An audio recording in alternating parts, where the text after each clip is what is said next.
Assalamu alaikum, Dr. Zakir Naik. My name is Adnan Jahangir. I'm a medical student and I'm an atheist, but this lecture has convinced me otherwise that Assalamu alaikum is one of the best greetings. My question is, how... You're an atheist or a Muslim? No, I'm a Muslim. I'm an atheist, ex-Muslim. You were a Muslim, now you're an atheist. Okay, brother, go ahead. All right. My question is of two parts. First one, what is the stance of Islam on evolution? And two, what is the stance of Islam on apostates?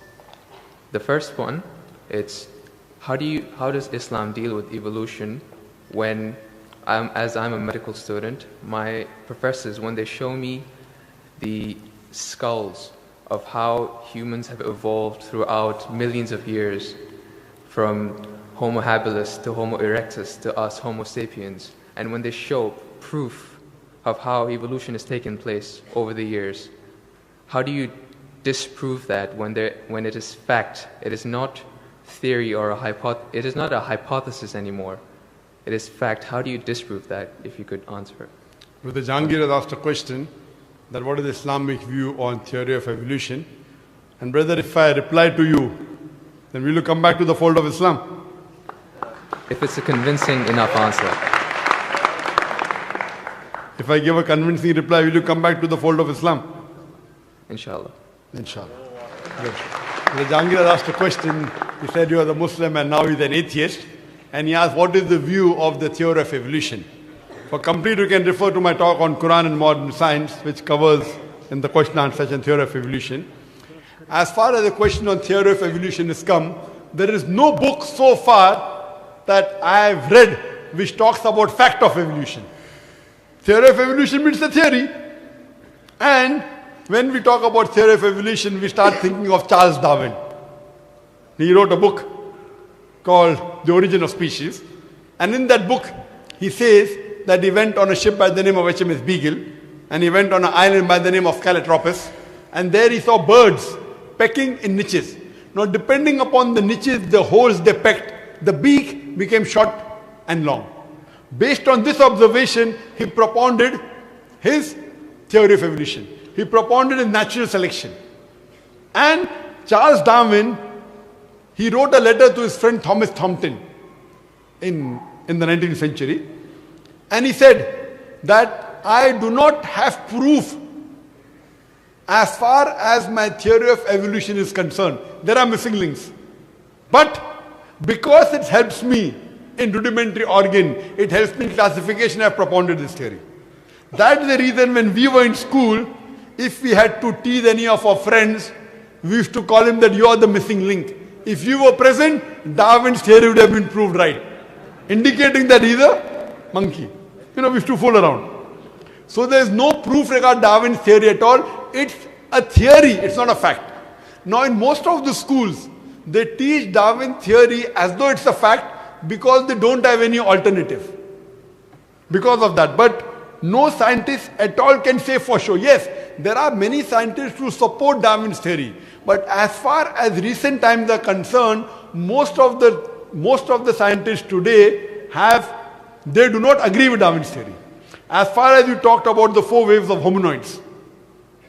First was the Iceman, then was the Neanderthal man, then was the Cro-Magnon. All these that you find, there is no link between them. There is no link whatsoever. According to P.P. Grassi, who held the chair of the evolutionary studies in Paris Sorbonne University, he said, it is letting your imagination run too wild to assume, based on few studies on the vestiges, on the skeletons, to think that we have been created from ape. There is no link at all among all these 4. So Darwin propounded. Now many things of Darwin is correct. For example, life was created from water. That Quran also says in Surah Anbiya chapter number 21 verse number 30. The Quran says, وَجَعَلْنَا مِنَ الْمَاءِ كُلَّ شَيْءٍ أَفَلَا يُؤْمِنُونَ. We have created everything from water. Every living thing from water. Will you not then believe? So this is correct. So many things of Darwin is correct. But as a whole, everything is not true. That we have been evolved for apes, not at all. If there was evolution today, we should be having some people who are in between monkeys and human beings. You don't find that in any museum. Brother Jangir, if it's true that species have been evolving, today we should find some species at least which are in between the human beings and the men. I would request the audio technician to increase the volume a bit. The audio technician, wherever he is, can you increase the gain, please? Jazakallah. Jazakallah shukran. That will have less strain on my vocal cords. So all these today, even according to molecular biology, according to the specialist of molecular biology, they say it is absurd to think that our DNA of the human beings have been evolved from ape. It's not possible at all. There are many books written against Darwin's theory. Now just because there is no substantial fact, that's the reason in school yet you teach about Darwin's theory. But if you read the latest researches, most of the scholars today do not believe in Darwin's theory as a whole to be correct. No scientist today yet believes. Very few, there may be few.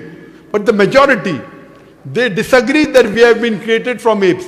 And that's what the Quran says, that we believe in the theory of creation, not in the theory of evolution. The theory of creation, not the theory of evolution. Or rather, I should say the fact of creation. Hope that answers the question, brother. No. So where was the question? What did you not understand? What you say, it is true. It was true. 150 years ago, it was true. It's not Darwin's theory anymore. 150 years of research has said that it's not once. He was just the one who started the ideology of evolution. It has gone over loads, 150 years worth of research with the latest scientific advancements, that it's not what you're saying. When my professor shows me proof, it's not just from apes, which is completely certain. When you see proof how the common cold evolves pathogen, like when it changes its own morphology just to keep up to date with today's vaccines, it's evolving its defense mechanisms against today's latest vaccine. Brother, that's evolution right there. Let me tell you one thing. It's not Darwin's theory anymore. Let me tell you one thing, brother. I am a medical doctor, and there are many researches being done. If it turns out to be a fact, it has to come in the medical college. It is in the medical college. I'm taught this in university. Sorry? I'm taught evolution in university. It's not in school anymore. I'm talking about medical. University, you learn about theories and researches. Even in medical, you learn about theories and researches. Once it becomes a fact, it comes into textbooks of medicine. I don't know of any textbook of medicine in any college in the world which says that we have been evolved. It is all these are theories, and I know the research is being done. Even Darwin's theory never came in the medical textbook. And even what you're talking about, I know there are new and new researches being coming on. But none of them yet has proved it to be a fact of evolution. The statement by itself, theory of evolution, means it's a theory. So by English language itself, you don't have to be a researcher. When you say theory, it's a theory. When the theory becomes a fact, it changes, that thing changes into a fact. So by the basic you saying theory of evolution, it means it's an hypothesis. No. It is not yet a thought. It's not yet a fact.